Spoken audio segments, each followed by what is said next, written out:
She said it was like, did you even try? Thank you. That's a hard question because a lot of things have been tried, and I'd like to say that there's some people here and people in our community that organize some pretty good anti-ish protests and marches and all of that. I was glad to be part of some of that when it first started out. So what else can we do? Education. We need to keep educating, and that's been done before too. I know we had it done once at Boys and Girls Club, I think maybe twice. But you have to make the children aware of what's going on. You have to have the parents involved. And I think that's one of the things that hasn't been really tried. Get the parents involved with the children. Not just the children and not just the parents. Get them together as a family. Get them involved. How do we do that? That would be the key question here. Ish is so terrible. On my first marriage, the best man at my first marriage, he died from ish. I was sad to see him that way. Terrible. We've had so many deaths from ish, I think, than any other drug here on the res. So we better be doing something. And if people out there can come up with great ideas, take it to someone. Chief of Police, Trevor Chairman, Nanasadia. Take those suggestions there. Because it's a terrible, terrible issue. Thank you. Well, we're going to move right down the line. Okay, thank you. Good question. From the tribal legislature standpoint, we have created a synthetic marijuana task force that has met once. We made some recommendations to legislature and tribal administration to hire a consultant to come in, assist the community, see where we're at, see what we can do and how to improve, and get a plan of action going for the community there. That approach has had some success in other communities, so that's an encouraging sign. I was able to sit in on a meeting last week with the FBI, U.S. Attorney's Office, Nausea Task Force, and there's going to be 9 federal indictments coming down within the community. They're working with those people that are indicted or going to be indicted to try to get the people that they're selling from. There's going to be a bus in Milwaukee, the main supplier in that community, that really supplies up here. That has probably took place already.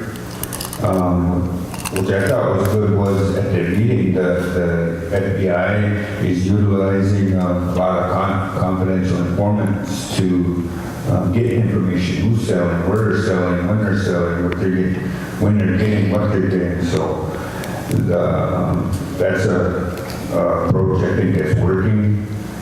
It obviously must be working if there's 9 indictments that are coming down. I think the community meetings are helping. But I think ultimately education, like Gene said, and you as a tribal member, that is what's going to do it. You know, you know what's going on in your community. You know who's selling, you know what they're selling, when they're selling. Give that information to the police.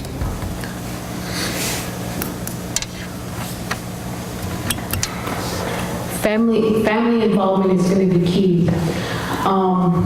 The time to act is now, and do whatever you can to get between yourself and drugs with your children.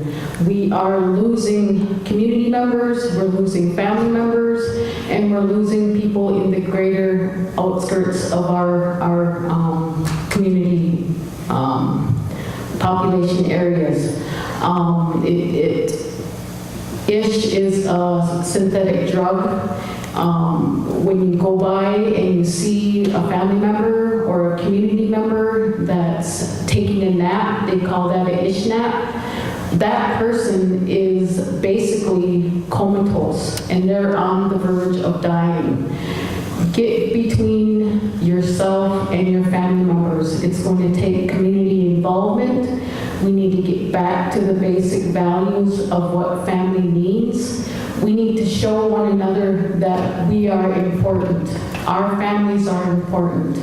It's not just a you, a me, or a their issue. It's a our issue. And I think that community involvement is going to be one of the #1 factors that's going to help us tackle that issue, on top of educating everybody about what is actually involved with ISH.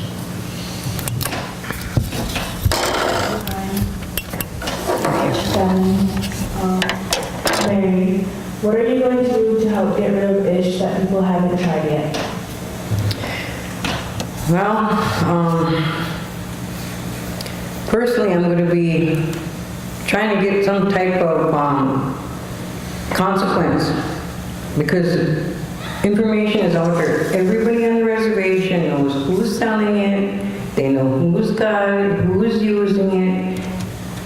Some people, they're gonna spill it out. It's come now because we have another person who has passed away from using it. It's detrimental to our tribe. We need to address it, and it has to be a consequence. We all know who sells it, so therefore, there needs to be leverage for our legal system to prosecute them. It's a chemical that's killing our people.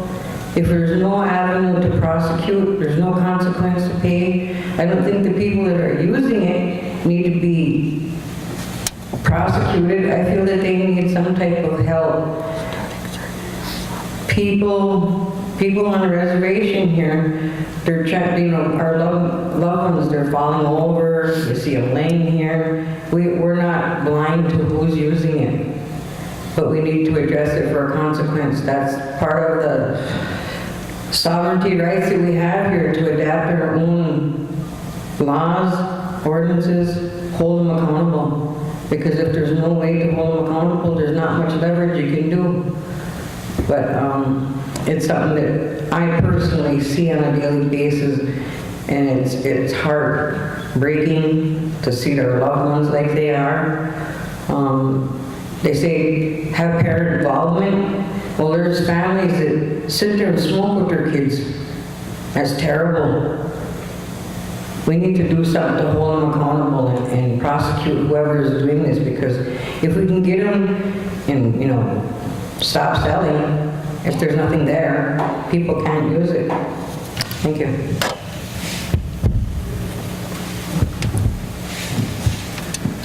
It's a tough question. What do we do to get rid of ISH? The first thing I'm going to say is stop the normalization. I'm going to call it synthetic marijuana. It's not ISH. They're not ISH naps. There's nothing normal about that. I hear kids, young kids, grade school age kids talking about ISH naps.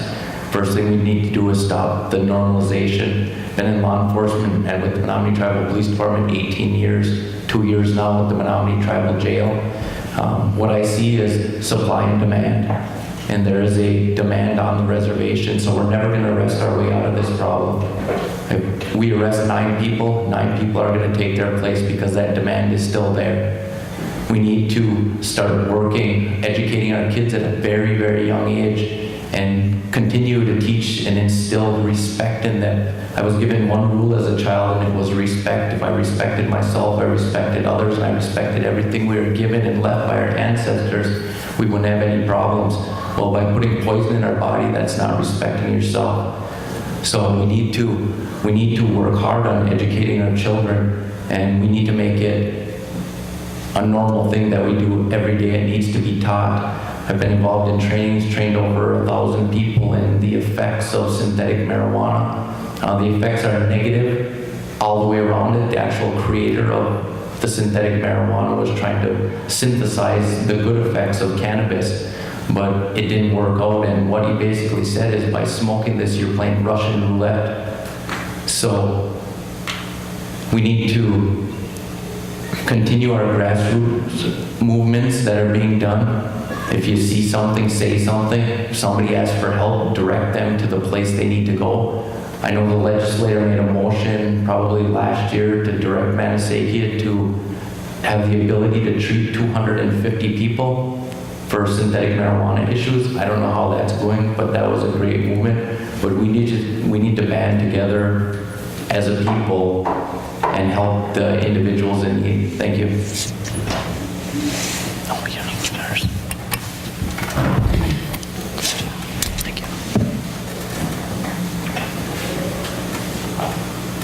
So yeah, another great question, and agree with everybody else on the panel here in regards to working to resolve the issue. One of the things I think about is I don't know how many times you hear that ambulances get called to different individuals' homes because reactions to smoking this synthetic marijuana.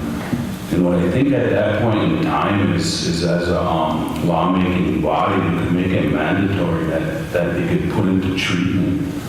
And I think really, I mean, that to me is the only way out of this, is to get the people off of it. Like what was said here, I don't think you can police your way out of it.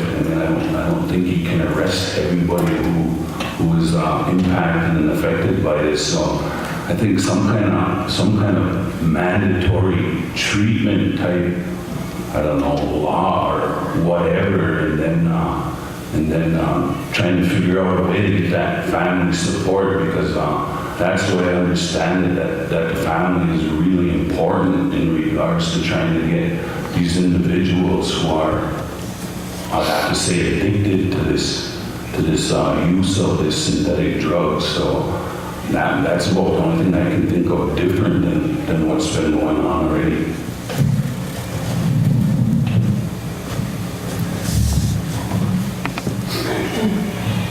Culture is prevention, and I strongly believe that we need to help those suffering to connect with who they are and where they come from. Deep down in my heart, I know that once we reach families, individuals who are suffering from addiction with culture, that it will help them. Not overnight, but it will help them see who they really are as a Native person, learn their culture, learn their ways. I'm part of helping our people. It's a grassroots group that started in Yobit. And we've been to legislature meetings, the task force meeting, and I believe that we really need to keep up with our grassroots efforts.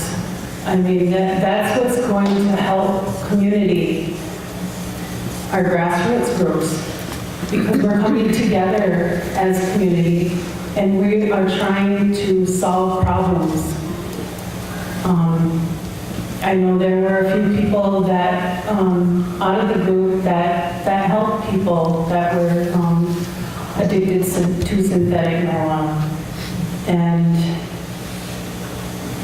I believe it's more than synthetic marijuana. I believe we have, you know, the pill addiction. That's big. I think we really need to push our culture, because culture is prevention, and I strongly believe that.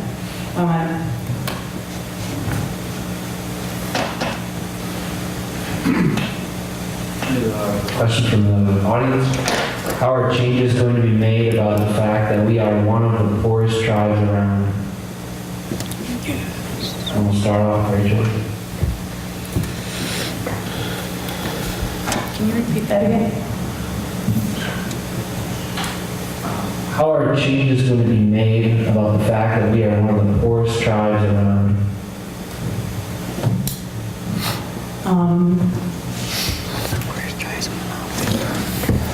See, I don't look at us as poor. I believe we have so much out there with our natural resources. We have, this is our ancestral land. And not a lot of tribes can say that.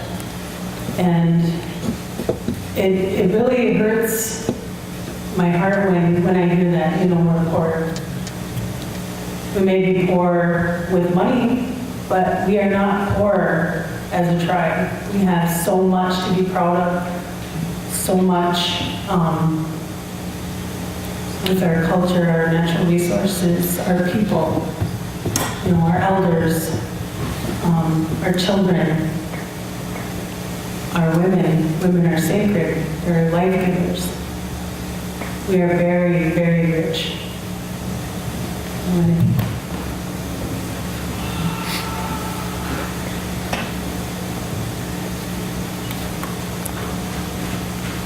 Tough act to follow. I mean, I totally agree with Rachel in regards to how wealthy we are as a people.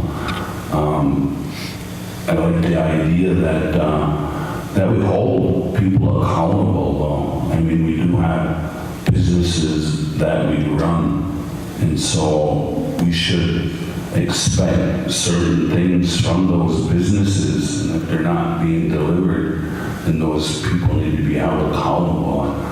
I think that's one way of addressing whether we have enough money or not, but I really don't see too many people who are starving out there, and so we're not like third world country. We have a lot of resources. We have our educational resources, we have our medical resources, this goes on and on and on. And so maybe we don't got a lot of money in the bank, but we got a lot of, what would you call it, community. And so we build community that in turn will take care of this idea that we're poor as a people. Thanks.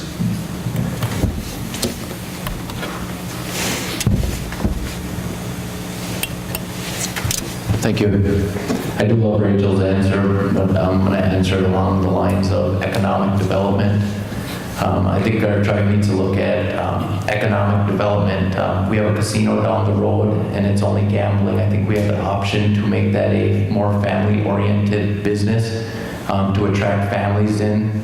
Maybe game rooms, a water park inside, something to bring people who aren't gambling to get them at our facility. It's going to bring us, we have to spend some money to get there, but we'll make it back eventually. We have Menominee Tribal Enterprises. I look at that quite often and just brainstorm about things that I see. I look at lumber yards or lumber stores, retail lumber, Menards and such, who kind of have cornered of the market, but they have to purchase their logs. They purchase their logs, a lot of them probably from us, make finished products, and they're still able to make a profit off it. I think we could develop a retail store to sell lumber out in Neopa, a true retail store, and build prefab trusses. Houses are always going to be built. There's always going to be a demand for houses to be built. I look at the prefab made garages that they sell out of different places. We have the ability to do all of that. It takes some spending of money to make money, but we're also creating jobs for our people. And logging's been our staple here on the reservation for hundreds of years, and with the proper management that it's having, I think that it's going to continue to be a staple. So I think in the long run, that would be a very valid idea to look at to help our economy and hopefully bring us out of that ranking, how we're ranked as the poorest county in the state. Thank you. Just to restate the question, how are changes going to be made about the fact that we are one of the poorest tribes around? Well, most definitely we're going to be working towards better the quality of the Menominee people living. I feel that for years I've been asking for an aquatic center. It would help our elders, help our youth. We wouldn't be paying to go off the reservation for our children to go and utilize another place that's off. We'd have people that could run the place, manage it, lifeguards. We can go from that. Agriculture is another thing that I see that we could help. I'd like to see with some of the lands, maybe by Middle Village there, start a Shang farm. I'd like to see agriculture with other things that we can make. I think people have the fear of what potentials, when it comes to change, they're scared, they're worried. Is this right? Is this wrong? But along with utilizing our sovereign right, we should be able to build agriculture, all of the things, make more jobs here, because we send our children out to school to come back educated. For what? We have no jobs here. You have to wait for someone to move on to the next world before you can get into another position and make one open. It's hard like that. And our children, they go off the reservation because there's more jobs out there. Economics here is bad. We are the poorest tribe in Wisconsin. I sit on a farm service agency off the reservation in Shawano County, and I see a lot of the agricultural, farming, everything. There's so much more potential that we have here. Our land provides nutrients underneath there, the minerals that are under there. That's what makes the shang so potent. That's what makes our trees so tall, so wonderful. All of the things underneath our ground. That's why it's important for us to really push the mining, stop that mining, because it's damaging our lands. That's what we need to move forward with economics. Can you please repeat the question? And will my time start over, please? Has started. How are changes going to be made about the fact that we are one of the poorest tribes around? Okay, that's what I thought you said.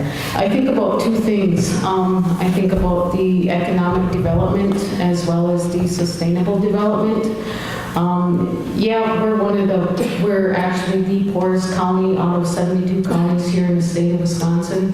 But it's equally as important that we as a people, the Menominee people, who are indigenous to this land, that we start exerting our sovereignty rights, our rights to self-determination. And when I say that, I mean that we need to be less reliant on area communities for our electricity, for our gas. A lot of people up in the South Branch area who are my family members, they get their lights disconnected if they're $50 behind in the middle of winter. But we, in the larger community here in Kashina, we're under the moratorium between, I think it's October 15th and April 15th, where, we get some grace period here to pay our bills. But it would be beneficial to the tribe that if we started expanding our economic development to create wind farms. We have huge fields, we have huge areas in our community, we have a lot of clear cutting areas where we can erect some of the windmill turbines that create electricity to power, if not the whole reservation, and we can be getting some electrical rebates back as part of a contribution to our economy. The next thing that I would like to see is that as a tribe, we have access to millions of dollars of Department of Energy fund. And if we can utilize our natural resources, such as the river, to develop a hydroelectric power plant, we once had that here. We didn't have to pay any electricity. We had to pay it to ourselves, and that contributed towards the well-being of our people. So if we can get something like that back, we would definitely move forward in the long run. The other things that I have is food sovereignty. If we're getting back to the hunting and gathering as well as gardening, we can definitely be self-sustaining. Thank you. Okay, thank you. Another good question. I really like Rachel's answer. But in the line of, finance, what we need to do is try to find some mechanism to be able to increase our transfers from the casino that's what we've always, that's what we survive on. That's a big part of, almost half of our travel budget every year. You know, we've been poor all our lives, and we've all made it, we've all grown up, so, you know, I think Menominee look at money in a different way than a lot of people do. If you want to talk about being financially sound, the tribe has maybe roughly about $3.8 million in the reserve. The College of Menominee Nation has a reserve. Housing has a reserve. Clinic has a reserve. MTE has a reserve. WRDC has a reserve. So just for the sake of this conversation, we'll say every one of them had $1 million reserve. That's what, 1, 2, 3, 4, 5. So roughly about $10 million sitting out there. So we're not as poor as some may think we are. If you talk to the other tribes, being on legislature 6 years, they've always said that Menominee knows how to stretch a penny in the best way that they can. So, and we also have a lot of resources. Save a Lot has turned a profit for the first time, and I think since it started, we have excess of over $50,000 in that account. WRDC has about $1 million in assets sitting out there. Housing has money coming in for their rental units now. Menominee Fuel Station just transferred over $80,000 to the tribe for their budget. So there's financial resources out there, and they're being spent the most soundest way that they can be. So we're all right.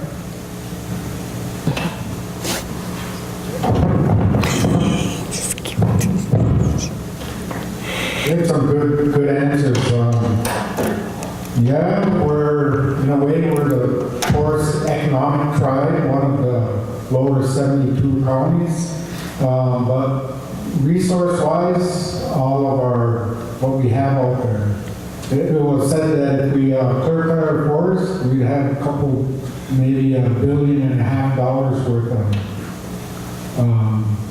income if we clear cut our forests. So in that way, we're not poor, but we are poor in economic development. I've been on a casino board for 4 years on and off, and that's a tremendous job being chairman of that committee, trying to bring income in for the tribe. And I thought it pretty successful at it. So I know what some business aspects are. You get your best people out there, people smarter than you, and you put them to work. And one of the things we need to put them to work at around here is how do we create manufacturing jobs, not just the wood industry, other manufacturing jobs. Middle Village is a pretty big space there. We have a lot of places to create a manufacturing building. What do we do though? We have to match our local labor to what we can create as jobs. We have a college. At college, we're educating our people. Where are they going to go? We need to have some opportunities right here. I like to see that. We educate our people and they work here. So let's look at manufacturing jobs here on our reservation. Thank you. Okay, this question is again on the drug issue on the reservation. What about adopting the idea of becoming a dry reservation? Let's start with G. At one time we were, pre-termination, we were a dry reservation. I was probably only 3 years old then, so I'm not sure how that went. But When I was vice chairman, when Lisa Walker was chairperson, we sat right here on this very stage and we had some students here and we asked them, what are your issues? They said that very question about having a dry reservation. We said we'll take it back to legislators. Wow, that didn't go very far at all. Lisa and I and Regina, we tried to push that through, and for some reason there was some backlash there. It can be done, but the problem is